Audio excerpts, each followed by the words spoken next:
Welcome to Life You Got This. Life You Got This, Misty Covington, guests, and any social media platforms used, including any references, links, or other knowledge resources, are for informational purposes only. Please seek professional assistance should you require it.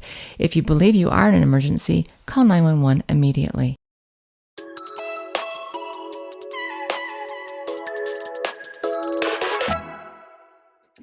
Happy Thursday, everybody. This is Misty Covington with Life You Got This. And today is another person, another episode, and another story we're going to get to hear. And our guest today is Miss Kelsie Kirkwood. Welcome, Kelsie. Thanks for having me. Yeah, thanks for being here. We met last fall at a conference, and the thing that stands out was your hair. I know we're talking about other things, but you have like some long, luscious locks. How long is your hair now? 4.5 feet. 4.5 feet. Yep. Excuse me, I've got, all the things happening at wintertime with me. Gorgeous hair. And I'm like going, if you hadn't stopped, I probably would have chased you down the aisle. Let's talk about your hair. But you have other things we're going to talk about. We're going to talk about POTS, P-O-T-S, in a second. But before we do, just because I am so distracted, and we talked about it earlier, I'm like, when I'm talking about your eyelashes, I know this has nothing to do with what we're talking about except your hair. But you were telling me your lashes used to be really short. Mm-hmm. And anyone on YouTube who has seen her, these are her real lashes. These are not anything. They're not enhanced with anything, not real. They're not fake. They're not whatever. And you tell me you had talked to a what kind of ologist? A trichologist. Oh my hell. Sorry. And that means someone who is a scientist or studies hair, skin, and nails. Okay. And they told you to use what on your hair, and then you tried it on your lashes? Castor oil? Castor oil, yep. Yeah. And so you do that for your hair, and your hair is like, hello, 4.5 feet. But your lashes are like, not 4.5 feet, obviously, but not yet. You're just looking at me normal. And I'm like, when they are like, part of them are just barely at the bottom of your brow. I'm sorry. I can't get over it. This is going to go buy castor oil. Yes. Yeah. Because I'm like going, now if I could get castor oil on black so I don't ever have to wear mascara again because it's dark, that would be great. But it just helps get longer and thicker and healthier. Yes. Yeah. When I think of castor oil, I think of back in the day, I'm talking like 20s and 30s, like grandmas and great grandmas would give their babies castor oil for tummy issues. Really? Yeah. And so, or it would, I want to say tummy issues. Someone's going to email me and go, no, that's not what it's for.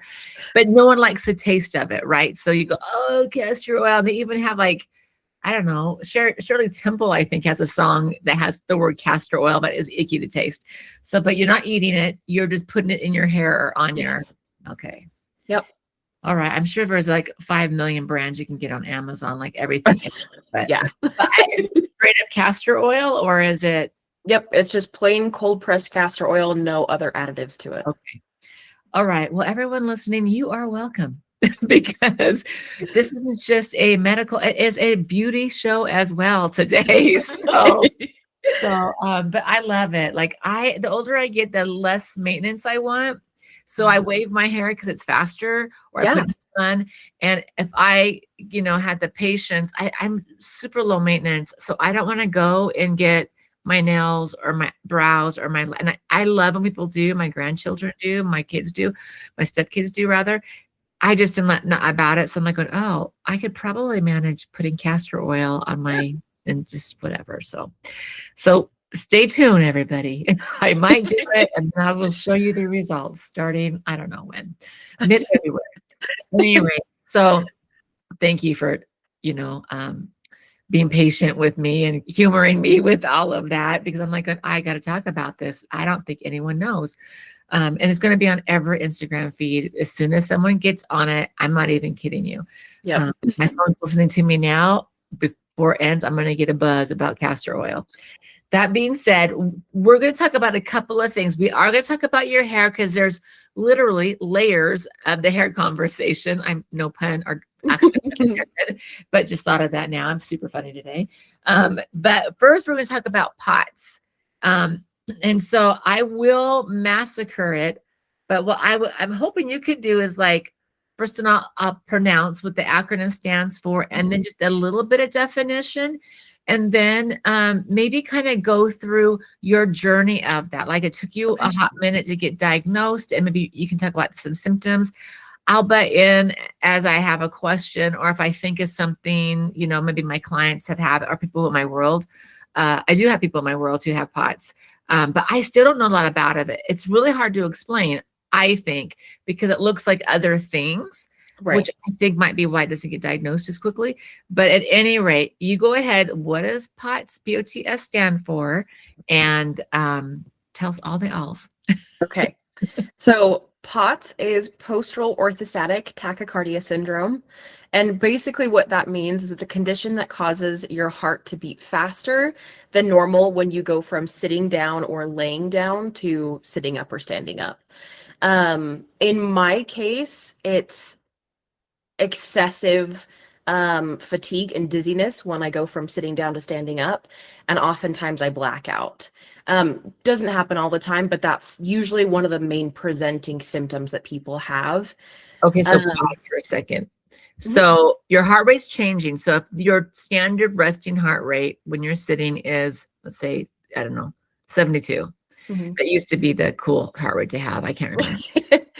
So it's now going faster. When you stood up, it just races. Is it like double? Now I'm at 144, or do you even know what it goes up to? Mine, depending on what I'm doing. So if I'm going from laying down to sitting up, oftentimes I will go above 120. And then if I go from sitting to standing, I can jump all the way up to like 215, 220. Oh, wow. And so because I'm not a doctor, all of that sounds dangerous. Yeah. You know, it can be 130, 140, maybe not. That's like if you were doing like a big cardio workout, but 2 something sounds like, wow. From what I've heard, 200 to like 220 is usually where you're at if you're doing strenuous exercise. Like beyond. And that's just, that's just me sitting down to standing up. Oh, wow. Okay. So it's not like you're worried about a heart attack necessarily. It's just your body goes, I'm exerting at my top level possible. Right. Yeah. So anything above that would be concerning. So is that when you get the fatigue? Is after the heart rate goes up and now you're in the standing position, or is it just one of the signs in general is that you're fatigued? It's one of the signs in general. In my situation, I'm tired all the time. In fact, when I first went in, I was like 13, 14 in school. I could not stay awake in class. I just felt like I was always trying to keep myself awake. I couldn't focus on any of my tasks. I would be sitting, doing a test, and 20 minutes would go by and I would find that I was staring at the floor for 20 minutes and I had no idea that much time had passed. Yeah. And so all of those little things kind of adding up, always being tired, but never being able to sleep. I was having headaches and migraines. I would probably say I was having 2 to 3 migraines a week. And then headaches daily. And so I was taking ibuprofen or Tylenol every single day to help with that. So all of those little things kind of added up and eventually got to a point where it was like, something else is up. It's not just normal to feel like this all the time. Well, especially if you're like blacking out. Like that means you might fall if you black out, even if it's a millisecond, right? Or like I have 2 clients, strangely enough that you're on the show, because I do have 2 clients that have it, and fatigue is one of their things. So they go, some days it's like I'm a rock star, and other days it's like I can't even get out of bed, and so, but some other things though, like, do you have chest pains when your heart rate's going up, or do you just have chest pains in general, or? I get them periodically. I'm just wondering if you had that. I get them periodically, just randomly throughout the day, but it's not after a specific thing. Like sometimes I'll be laying in bed watching a show before I fall asleep, and all of a sudden I just feel this kind of like stretching pain in my chest. I don't know how else to describe it. Well, that's a good idea. If you imagine like someone stretching their leg or arm, it's just, it kind of pulls as a stretching. and it's sometimes uncomfortable stretch, right? And sometimes it's a good stretch. Is yours an uncomfortable stretch, or? Yeah, for sure. Do you have like the sweats or anything like that when you didn't shortness of breath too? Like do you get hot and sweaty? What's so interesting, you and I were talking about it yesterday, and I was like going, it sounds a lot like someone like me who has hypo, what am I saying? Low blood sugar. I can't even glycemic levels. I will get the sweats, or I'll get nauseous, or I'll feel kind of dizzy, and it does wipe me out. Actually, if I'm really, really low, where I had like kind of like an attack, so to speak, it'll take me 1 to 3 days to get my blood sugars back up. But I can imagine, because these symptoms are similar to a heart attack or an anxiety attack or hypoglycemic reactions or POTS, I can see to an extent where like that would be number one, frustrating, and number two, like not every doctor is going to look at that and go, oh, POTS. Yeah. No, because in my whole world, I've known maybe 3 or 4 people with POTS, not even knowing what it was until they were clients. So do you know the statistics on that by chance? Like how low or high? Like only 10 people who have POTS are really diagnosed as, do you know any of that information? I know that 1 in 5, or excuse me, 1 to 2 million people are affected by POTS, whether that's knowingly or unknowingly, and 5 women out of every 1 man is affected by POTS, because it's much more common in women than in men. Yeah.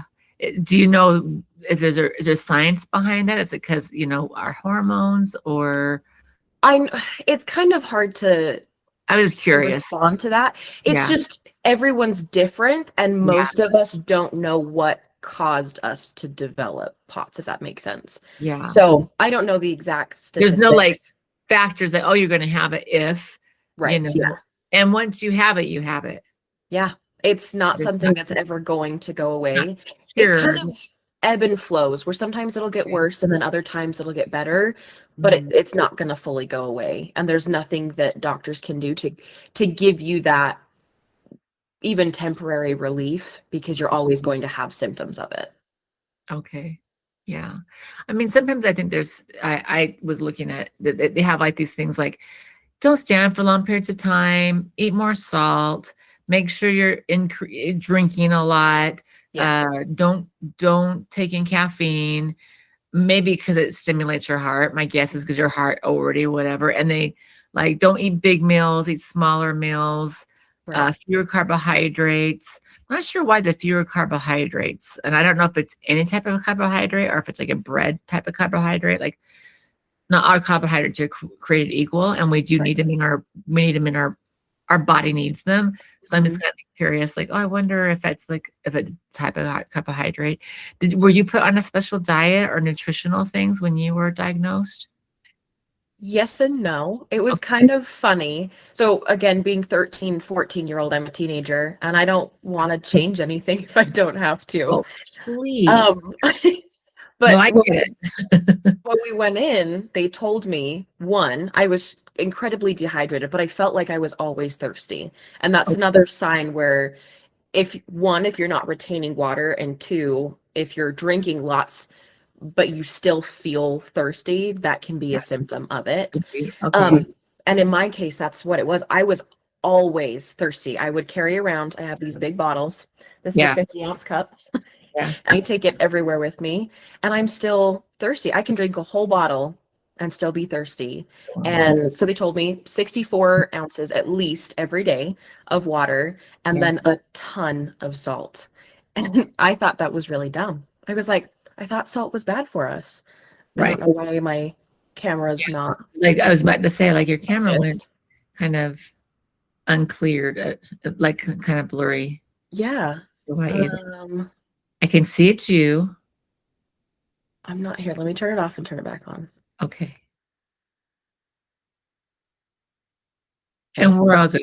Yeah. That's really weird. This is real life. So, I mean, I'm not going to edit that. Sorry, everybody. I'm like, it's just a millisecond. We'll be fine. It's real life. This is where we're at in the moment. Yes. So, Yeah, so yes and no. You're thinking I'm a teenager, so they're saying, "Hey, do these things," but like in my brain, I'm like, "I'll do what I want." Well, and I want to do yeah, it. it's hard because you can't force a teenager to do anything. But at the same time, if you want to get better, Yeah. you have to do something to change. So I was deficient in vitamin B12 and D. And so they asked me to, eat lots of fruits and vegetables that had those vitamins in it. And I was like, are you kidding me? I Yeah. already have to eat fruits and vegetables, and now you need to eat more. Yeah, I know, right? No, it's true. Like I have kids who have celiac, and my stepkids do, and one was for sure diagnosed. The other ones are like going, well, we'll try eating a celiac friendly diet, and if they felt better, but he was all not doing it, and I'm like going, I am bust, and I'm a stepmom, busting butt to have all the gluten-free foods, and he's Right. not interested, and he at the time could drive, so he would just go eat with his friends, and I'm like do I continue? I always had the option, but I'm like going, but it was back in the day where there weren't a lot of options. Now it's like so many great options, and now all the kids, I think one eats it when he chooses to at home, but if he's traveling, he's not worried about it. But I'm just saying that, like, when, yeah, he was a teenager going, I know I'll feel better. I know I'll grow, because he also had some things where he wasn't growing like he was supposed to, but it would help that. And I'm like going, you want to get taller? I did all the things like, if you want to get taller, don't eat gluten so that your body can. But you're right. I won't do it, or I will do it. It's hard you can govern what's in your home, but outside of your home, you're going to do whatever you want to do. Yeah. Oh, for sure. Yeah. So was salt a hard thing to increase? I'm all like, no, just eat French fries. I actually heard someone that was told by a doctor to go eat French fries every single day just for the salt. Man, So why can't I have that, regimen? Such a hard life. Yeah. I tried adding salt to my water a little bit, and I absolutely hated that. So I just started putting salt on everything. On everything. Regular salt or like sea salt? Like you have your Morton's table salt, which is different than like a red, sea salt or pink sea salt, right? Or Himalayan sea salt or whatever. We have so many salts out there. Do you have to have a special salt that makes sure it has all the minerals and all the things, like all the iodine, and you need all of the things? Right. At the time, I don't recall if they said one in specific, but now as an adult, I use the pink Himalayan salt because that's just what I like. Yeah. I really like the flavor of it. I don't know if it's true, so don't anyone quote me, but I hear that regular table salt will impact hypertension, because it's a stress thing, but like pink Himalayan doesn't. I don't know why. And I don't know if it's because like a table salt that you buy, and I'm saying Morton, I'm not saying anti-Morton salt, but that's who I see as a little girl with the umbrella. They do something like they put iodine in it, but take it out, and there's something that's a component. Some salt actually that you have, table salts, the manufacturer puts sugar in it too. Oh, so I'm like, yeah, you just have to look. You have to look in the back to make sure there's no sugar in it. Isn't that crazy? It says salt. Yeah. But yeah, and so I was just curious. Yeah. Because you'd think like, oh wait, salt's not good for your heart. People with hypertension and people who, right? But and I would think because your heart's going pitter patter really, really fast, you wouldn't. But they're like, oh no, you do, because maybe it's the lack of mineral that's creating your heart palpitations. I don't know. Here we are. I'm not a doctor. I know nothing really about what my clients or patients tell me. Right. So yeah, you were given some advice, but you were a teenager. So you're like, I didn't follow it. Yeah. I think my mom and my dad were really good at trying to encourage that. But again, teenager, you can't force them to do anything. But one of the main things that I think helped me at the time was adding salt to just everything, because we all like seasonings on our food, but it's easy to add salt on top of, salt or sauteed vegetables, or on top of, mashed potatoes and things like that. So it's just easy to add into all of your meals. Everyday stuff. Yeah. Yeah. But I do know people who take salt tablets and they just throw them in their water and they drink that all day. I can't handle it. I don't like it. Yeah, I've done that before for like digestion reasons. I'm like going, this would not be my regimen every day for sure. I Yeah. will do what I have to do so I don't have to drink the salt water. Did you notice when you were that young that you added salt, although that was an easier thing and helped you try to get those things? Did you notice a difference with your symptoms, like at school? Like, did you notice your sleep getting better, or did you notice, oh wait, my focus is a bit better, or anything like that because of salt? I don't know if I would say the salt specifically. I think more so drinking enough water, because the salt was to encourage you to drink more, because with Oh, POTS, sure. oftentimes it's hard for our bodies to hold on to the water that we need rather Um, than drink it and then just immediately oh, so pee the it out. salt helps the hang. That's true. Salt will do that. Helps for the retention of water. And Yeah. so now I'm drinking more water because it's a hydration that's really creating fatigue or, brain fog or what have you. Yeah. I mean, lots of things can do that. Like I'm older, and so going through the, menopause and all those types of things, those things happen too based on hormone. But I drink tons of water just because I do. But specific for this, it's like, oh no, water is your friend. It's like water is the medicine. Yeah. So It are really you one is. that, like when I drink the purest water possible or filtered water, or is that I can just get a liquid in you? I think it was, yeah, more so just get whatever you can. At Okay. home, my mom actually had a 90-gallon fish tank, so we already had RO water, which Oh, was great because then it's, double purified. That's how I yeah. thought of it in my mind. But Yeah, yeah, yeah. yeah, just whatever you can get. And some people will take electrolyte packets, and that will help because that will Oh, also give you some sodium because that has a bit of yeah. it. So Yeah. No, I like electrolyte packets. It's like when you're working out or just on the regular. yeah. I don't absorb my nutrients very well, so I will get headaches. But if I feel one going on, I will get those electrolyte packets, just drink one. And if I get it quick enough, then I won't have the headache, you Yeah. know. And when my nutrition's on point and everything, it's way better. But if it's not, then, holidays, get me some electrolytes for sure. Yeah. But so when you were younger, like, what were your conversations like with yourself? Like, what is going on with me kind of thing? Or what does your peers think? How did you relate to your world? Because you're like, oh, why am I blacking out at Right. school? And your parents, like, can you kind of tell me like what your relationships with yourself and your family looked like? I remember before I got diagnosed and I knew that there was something going on, it was hard to verbalize what the issue was to people because I didn't always know. I just knew that for some reason I would get really, really dizzy, and it happened multiple times a day. And Mm, then sometimes I would get to the point of almost blacking out, or I would fully black out. And it gave me that tunnel vision where, your vision goes mm, small, and then yeah, all of a sudden everything around you is just, it was black. yeah, So initially it was really hard to understand myself what was going on and kind of put the pieces together, and yeah. then So leading did up. you live with like what's going on with me by yourself before you told everybody? Did you like when Yeah. something's going on? I don't know what it is.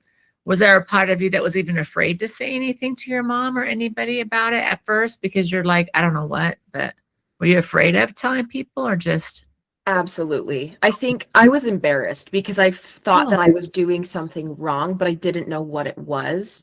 mm, And I actually grew up, and I have a sister who has fibromyalgia and spina bifida. And so yeah, she had all sorts of health problems that yeah, my parents were already focusing on. And so okay. I felt like I couldn't take away from her needs, if that makes sense. Yeah, no, that So I makes sense. felt like, A lot of us, when we're younger, we feel like we have to not necessarily make ourselves small, but sometimes we have to make ourselves small or our needs small because someone else is needing to be taken care of. yeah, And that's how yeah, you were feeling. I mean, that's I exactly don't know how if I that's felt. accurate, but that was like, that's what you were thought, and that was your reality, right? Like Yeah, I'm not even going to risk it. I'm just going to be quiet until it must be what am I doing? You right.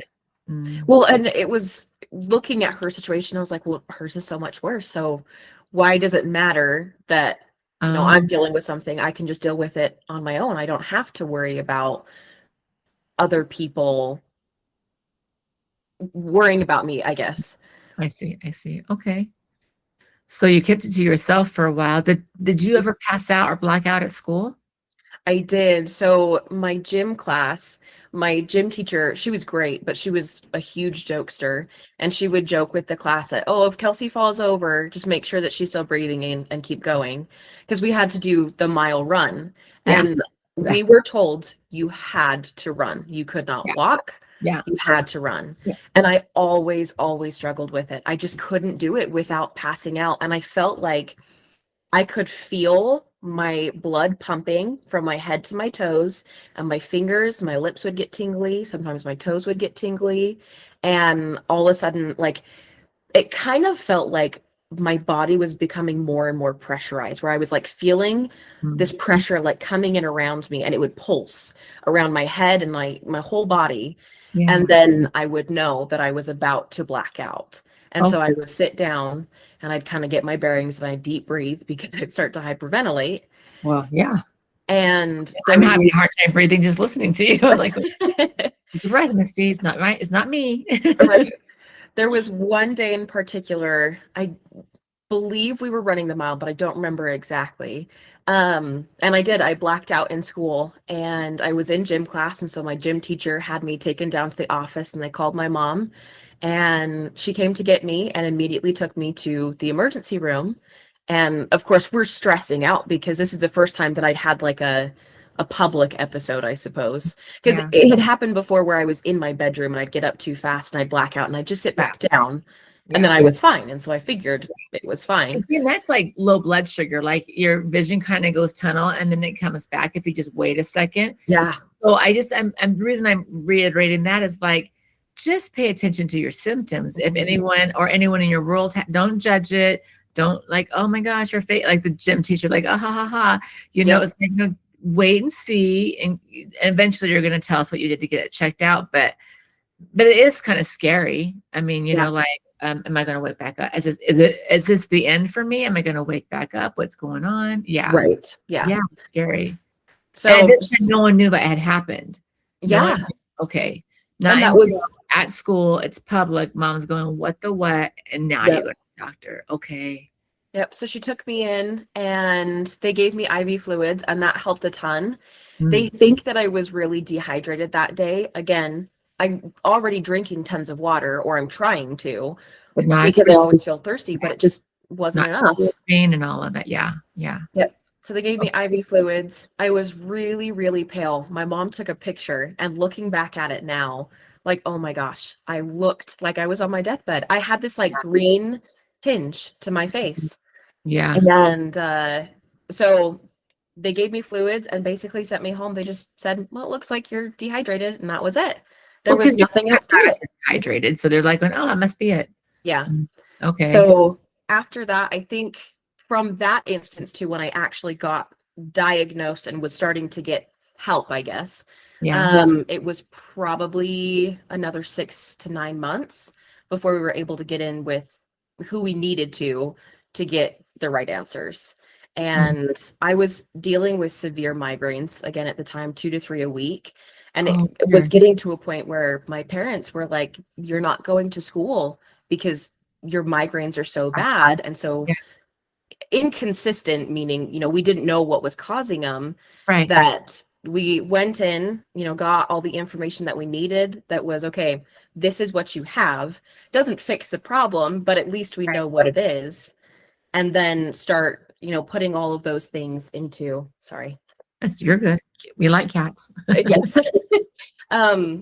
Putting all of those things into effect and starting to work towards fixing the problem. So when you went in about your migraines, that's when they're like going, we're going to do all the blood work. I'm assuming you did some scans, like some CAT scans. They want to see what's going on with your brain. And they're like going, was there something in your blood? Like they go, oh, your blood levels are showing ABC 1, 2, 3, that they're like going, oh, must be POTS. Or I know all the symptoms and go, this looks like POTS. I think in my situation, it was more all of the symptoms, because if I remember correctly, and I could be wrong, there's not one like specific test that they can run when they take labs to see if you have POTS or not.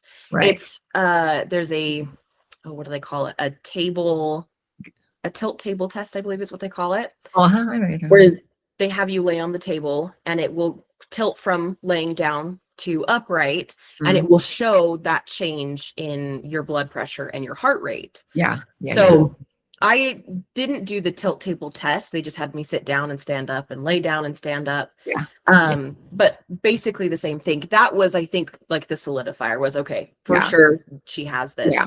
But Yeah. the main symptoms that they look for is a deficiency in vitamin B and vitamin D, Okay. heart palpitations, fainting, near fainting, severely dehydrated, Okay. excessive fatigue and Yeah. dizziness. So all of those things put together, they were like, we're pretty positive that's what it is. But at the time, from what I remembered, there wasn't just one specific thing was like, okay, we take this test, you pass or fail, Yeah. and then, yep, you for sure have it. It'd be nice if they could do that. But again, like outside of the dehydration, when you have like hypoglycemic again, right? If you're hypoglycemic, you stand up and sit down. I don't know about it's your heart racing, but you'll get dizzy if like you're passing out. But so I Right. think the heart going up is a big deal. But I think you're right. I think it's all the other things added together. Yeah. But again, for people who are listening, like just trust your gut. Like you're like if you when you have low blood sugar, you usually know like there's a dip Yeah. right before you when you know you need to eat. There are other signs that show you because I think not every doctor is created equal. I mean, we're all different, and some who aren't familiar with POTS, that might not even be on their radar to diagnose that. Right. You might go, oh, well, it sounds like you're like low, and your blood sugars are low. Yeah, but once they do all the testing, they'll be able to see. Yeah. So I mean, all the testing combined together would indicate. Yeah. Yeah. So, well, okay. So now you're diagnosed. So within a year of, well, how long did you have the symptoms before you had that fainting episode? I would say probably 2 to 2.5 years.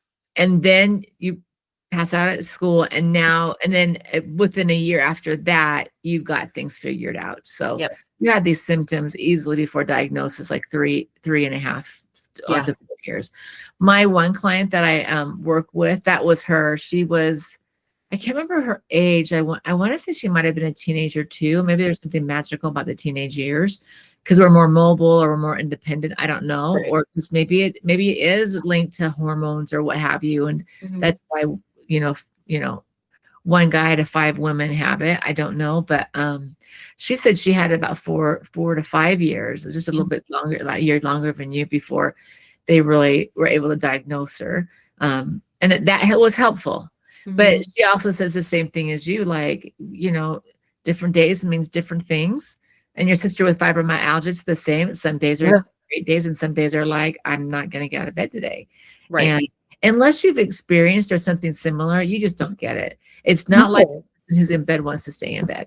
Yeah. I mean, there are days that I want to stay in bed, or I want to stay, and I will. I mean, that's fine. But it's like, not because I'm ill, because whenever I'm ill, I never want to stay in bed. You know what I mean? It's when I'm like, and I just want to have a day off. But yeah, she says that well, all of my clients that have any kind of medical thing that's frustrating when they're like going, we can have a great life, but it looks different than other people, and sometimes it's frustrating. Because I want to do, and sometimes I can't. Right. So what did you think after you were diagnosed? Were you like relieved? Were you like, I mean, I know your diet, you're like going, I don't want to eat more vegetables, but like, what was it like? Were you relieved? Were you scared? What was going on for you? I remember my first thought was like, are you kidding me? This doesn't help me. And it's hard because in situations like this, it's not like there's just pain management or, for headaches and things like that. We can manage that. There's so many different symptoms, and sure, there's medications that can help with all of those symptoms, but it's not something that's just going to all of a sudden go away. And even taking medication doesn't always take it away. And I remember distinctly just feeling like, I don't even want to try. I don't want to try. I was so frustrated because I didn't know my triggers. I didn't know what caused me to feel the way that I felt. And when I would start to black out, I always felt like I was just burdening other people. And so I would try to keep it to myself and not say anything. And so I just held it all in and all those emotions, and having anxiety and depression, it just kind of made everything worse, where I was like, I have my diagnosis and they Mhm. say these are things that you can try to, counteract your symptoms, but Yeah. it doesn't fix the problem. And that was just, as a teenager, that was so frustrating to hear, Yeah. that there wasn't just a fix all. There wasn't a medication I could take that would take it away. Yeah. And I think it took me a couple years to finally start to fully come to terms with that and just understand that it was me. I had to make the changes to make it better, or at least to try to alleviate some of my symptoms. Yeah. No matter what, it's frustrating. I mean, it's Yes. hard when things aren't the way we hoped or expected. No matter what it is, it's difficult. I was gonna say, but I had done some reading, and I have some notes right here too. I was like going, oh wait, the difference between blood sugar and POTS is your heart rate might go up, but with POTS, your blood pressure doesn't. Mm-hmm. So doesn't drop. Where like if you have hypoglycemic, your blood pressure will drop. Mm-hmm. Does that make sense? I'm like, oh wait, that's the difference. Is if you're dizzy, they might not do anything, but if they check your blood pressure, if you have POTS, your heart rate's going up, but your blood pressure is not going, it's not dropping like you would expect it to. Yeah. But if it's a sugar thing, it Mm-hmm. will drop. And I'm like, Yes. oh, okay. Also, something else that I just was reminding myself of is, we don't really know what happens. They were saying, research was saying that no one really knows, but their best hypothetical guess based on what was happening with patients when they were diagnosed Mm-hmm. could be like you had some kind of virus infection. And that Yeah. could be like, I think they wrote COVID here, but it could be like a mono too. Like Right. if you've ever had mono, like that virus, that Epstein-Barr type of virus, that never leaves. Mm-hmm. I'm hoping it can, but I mean, Yeah. because I actually have that. I'm like, I don't want to have mono ever, but Right. I also ignore my symptoms. Sometimes I'm not always great. I will still trudge through even if I feel like I can't, which is not good. I'm not recommending anyone do that. It probably did not help me. But they were also saying surgeries, which are a type of trauma, or just trauma itself. Now, and I'm not saying this is why, but like you're like, you guys already had trauma in your family. You had someone who had major medical issues. Not that that rubs off on us, but the family does experience trauma together. Or I don't know. I'm not trying to pinpoint for you specifically, but I was thinking that makes sense to me as a therapist, because oftentimes when we have trauma and we have post-traumatic stress disorders, but part of that is our body has somatic symptoms that can come from trauma. So that makes sense. Some people think it's some research says like a fight or flight. It doesn't, but again, nothing's definitive. Right. No. And so it's like all these things could be true. And you yourself could be going, yeah, my sister, medical trauma. Yes, I experienced that. No surgeries for me. Nope. No mono. You're like going, nope, all those are ruled out. If it is a fight or flight, I'm not sure. My brain thinks is needing to fight or flight from something. I don't know. But I just am saying that kind of outliers for everybody, like, again, we have some amazing listeners. And if it's that you yourself who are listening, or someone, like, these could be all the triggers, not necessarily cause, but it can trigger. Yeah. Which is interesting. People don't think you can trigger things. I'm like, oh no, things could be dormant, and then you have some stresses and everything shows up. Yeah. It used to be, I don't know what the research is now, but when I was first going to school, there was a lot of research on people with schizophrenia. And those who were in stable homes and had the happy childhood, they didn't necessarily show any symptoms till they went off to college.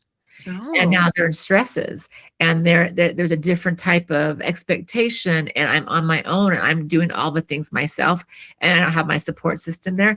And then the symptoms of schizophrenia started showing, you Yeah. know, and I'm like, oh, that makes sense. Because if everything's really stable, you might have some things happening with you, but because things are level or good, you don't know. So, oh, Right. I have mono, it triggers it. Oh, there's a surgery or some kind of trauma, it could be car accident, or again, maybe I have my wisdom teeth, that could be traumatic. I mean, for body trauma, Yeah. yeah. So for all the listeners, like, no one's at fault. It is what it is, but if you notice these symptoms, definitely get it checked out, like, Right. and trust yourself. Because if someone's like going, like with me, people always said low blood sugar, but I'm also remembering some other doctors. I had these weird symptoms, like, why am I getting hit? It's very similar to POTS, but not. Yeah. But when they check your blood pressure, they go, oh, it must be this. So because of that, and they tell me to eat more salt things too, probably just to retain things. Right. I don't process foods at all. I just don't. So my body thinks it's like starving, even though it's not. And that sounds weird. So my body hangs on to everything. Right. So that's why, except for the holidays, which I gain weight, I really have to eat on point, or I don't function because of my blood sugar levels. And I'm not diabetic either. It's just one of those weird things. So so at any rate, symptoms can be the same. But trust your gut, Yeah. I know something's not right. Keep asking the questions,